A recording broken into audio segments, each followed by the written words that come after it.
Welcome back to my channel Saraswati Commerce Academy. तो friends, आज हम डिस्कस करने वाले हैं अपना अकाउंट का चैप्टर नंबर 9।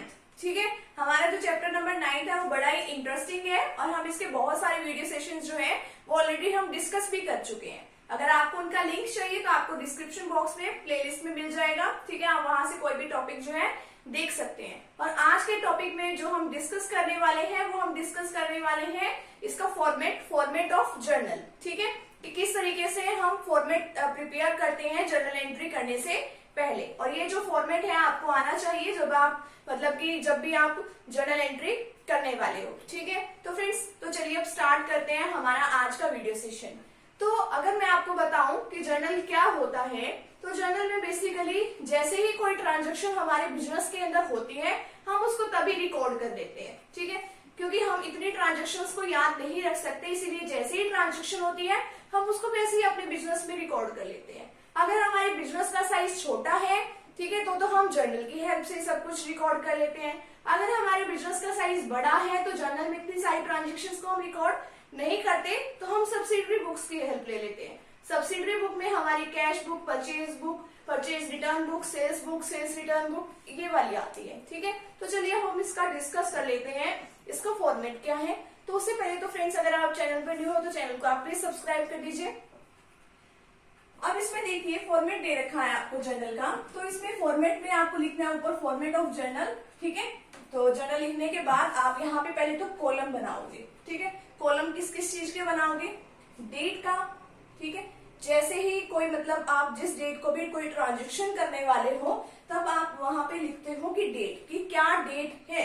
ठीक है, साथ में आप लिखते हो उसका मंथ वगैरह, जब तक वो चलता है ईयर जब तक चलता है तो अब आप आगे ईयर नहीं लिखोगे, ओनली आप डेट से भी काम चला सकते हो।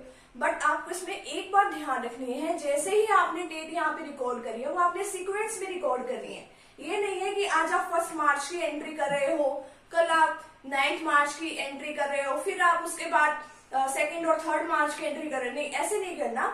जैसे ही कोई ट्रांजेक्शन हो रही है डेली बेसिस पे ही रिकॉर्ड करनी है, पहले 1st, फिर 2nd, फिर 3rd। ठीक है, तो इस तरीके से हम इसमें रिकॉर्ड करते हैं। तो फर्स्ट कॉलम जो है हमारा हर उसमें डेट का ही होता है। सेकंड कॉलम होता है हमारा पर्टिकुलर्स का। पर्टिकुलर्स क्या होते हैं? पर्टिकुलर्स में हम लिखते हैं कि हमारा अकाउंट किस तरीके से तो डेबिट हुआ है। ठीक है, हमारे बिजनेस में जो चीज आती है, काफी सारे इसके रूल्स है कि कोई भी अकाउंट को डेबिट या क्रेडिट कर देंगे, वो हम अपने नेक्स्ट वीडियो सेशन में भी डिस्कस करेंगे। और डबल एंट्री सिस्टम में भी हम डिस्कस करके आए हैं क्लासिफिकेशन ऑफ अकाउंट्स। ठीक है, तो इसमें बेसिकली क्या किया जाता है, पर्टिकुलर्स में हम ये देखते हैं कि हमारा अकाउंट जिस भी एंट्री की वजह से डेबिट होता है, तो पहले तो यहाँ पे कोई भी एंट्री लिख देते हैं और साथ में लिखते हैं हम डेबिट। ठीक है, और अगर हम कोई भी क्रेडिट में कोई एंट्री करते हैं, हमारे कि 2 एक्सपेक्ट होते हैं, एक तो होता है हमारा डेबिट का और एक होता है हमारा क्रेडिट का, तो हमें दोनों ही चीजें रिकॉर्ड करनी पड़ती है। मैं आपको बताऊं, डेबिट को हम डेबिट नहीं लिखते, वहां पे हम लिखते हैं, इसका यूज करते हैं DR. ठीक है, क्रेडिट को हम क्रेडिट भी नहीं लिखते, उसको हम डिनोट करते हैं CR. ठीक है, अब देखो यहाँ पे हमने डेबिट का यूज किया है, यहाँ पे हमने भाई हमारी कौन सी आइटम हमारे बिजनेस में आई है या हमने कोई खर्चा किया है तो वो लिखते हैं। और जो हम क्रेडिट में जब भी एंट्री करने जाते हैं तो हम यहाँ पे थोड़ा सा स्पेस देते हैं और 2 से एंट्री को स्टार्ट करते हैं।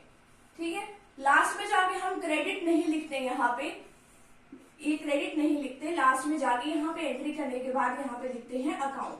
अकाउंट को ऐसे भी नहीं लिखते हैं, अकाउंट का भी एक साइन होता है, उसको हम ऐसे लिख देते हैं A/C, इसका मतलब होता है अकाउंट। ठीक है, अब मान लो यहाँ पे एक एंट्री हमने करी है, मान लो हमने किसी अपने वर्कर को सैलरी पे करी है, तो रूल के अकॉर्डिंग सैलरी अकाउंट डेबिट, तो हमने यहाँ पे डेबिट का यूज किया है। ठीक है, और हमने कैश में पे करी है उसको सैलरी, तो यहाँ पे हम पहले 2 लगाएंगे क्रेडिट में, टू कैश अकाउंट। तो इस तरीके से हम पर्टिकुलर्स में ये सब लिखते हैं। नेक्स्ट हमारे पास आता है लेजर फोलियो। लेजर फोलियो भी एक क्या होता है, ज्यादा कुछ नहीं है, एक नंबर होता है। जैसे हम इसमें लेजर में हम पोस्टिंग करते हैं ना बाद में जर्नल से, तो इसलिए एक नंबर वगैरह जो है हम यहाँ पे डाल देते हैं, तो हमें पोस्टिंग करने में काफी इजी रहती है। अब देखो यहाँ पे अमाउंट डेबिट का कॉलम दिया हुआ है। अब यहाँ पे जितनी भी सैलरी हम उसको पे कर रहे हैं, मान लो हमने अपने वर्कर को 20,000 सैलरी पे करिए, तो हम यहाँ पे लिख देते हैं 20,000। ठीक है, इसी तरीके से क्रेडिट की अमाउंट दे रखी है, क्योंकि डीआर का मतलब यहाँ पे क्या है, डेबिट, और सीआर का यहाँ पे मतलब क्या है, क्रेडिट। जो हम डेबिट और क्रेडिट लिखते हैं वहां पे हमारा टोटल दोनों का सेम आता है। ठीक है, तो यहाँ पे अगर हमने 20,000 से एंट्री करी है तो क्रेडिट में भी हम 20,000 से ही एंट्री करेंगे। और ये 20,000 यहाँ पे लिखना है, और ये वाला क्रेडिट में 20,000 के ऊपर नहीं लिखना, इस एंट्री के बिल्कुल सामने लिखना है। ठीक है, तो इस तरीके से ये फॉर्मेट जो है आपका प्रिपेयर होता है। आपका जर्नल का डेट बनाई जाती है, पहले तो आपके यहाँ पे डेट लिखी जाती है, फिर पर्टिकुलर्स, और यहाँ पे आपकी लिखी जाती है नीचे नरेशन। ठीक है, आप यहाँ पे ब्रैकेट का साइन लगाते हो और ये लिखी जाती है कि आपने क्या पे किया है। ठीक है, क्यों लिखी जाती है, आपका एक एक्सप्लेनेशन देती है फ्यूचर के लिए कि आपने एंट्री करी क्यों है। तो ये सब जो है हम इसमें एंट्री करते हैं, डेट डालते हैं, पर्टिकुलर्स, लेजर फोलियो, डेबिट की अमाउंट और क्रेडिट की अमाउंट, और ये जो है आगे इसी तरीके से चलता रहता है हमारा। ठीक है, जहां तक हमने एंट्री करनी है, मान लो हमें 10 ट्रांजेक्शन दे रखी है करने को, 10 एंट्री बोल रखी है, तो इस तरीके से पेज जो है कंटिन्यू रहता है। तो जो आज का जो हमारा वीडियो सेशन है वो हमारा यहीं पे कंप्लीट होता है। आज के वीडियो सेशन में हमने सीखा कि इसका फॉर्मेट किस तरीके से प्रिपेयर किया जाता है। नेक्स्ट वीडियो सेशन में हम इसके अकाउंट्स के रूल पढ़ने वाले हैं। ठीक है, तो आप वो भी वीडियो सेशन आप जरूर देखिएगा। तो फ्रेंड्स, अगर आप चैनल पर न्यू है तो चैनल को आप प्लीज सब्सक्राइब कर दीजिए, वीडियो को लाइक कर दीजिए और बेल आइकन को जरूर प्रेस कर दीजिएगा, ताकि आपको आगे आने वाली वीडियोस का नोटिफिकेशन मिलता है। तो मिलते हैं फ्रेंड्स नेक्स्ट टॉपिक के साथ एंड नेक्स्ट वीडियो के साथ। Thank you very much.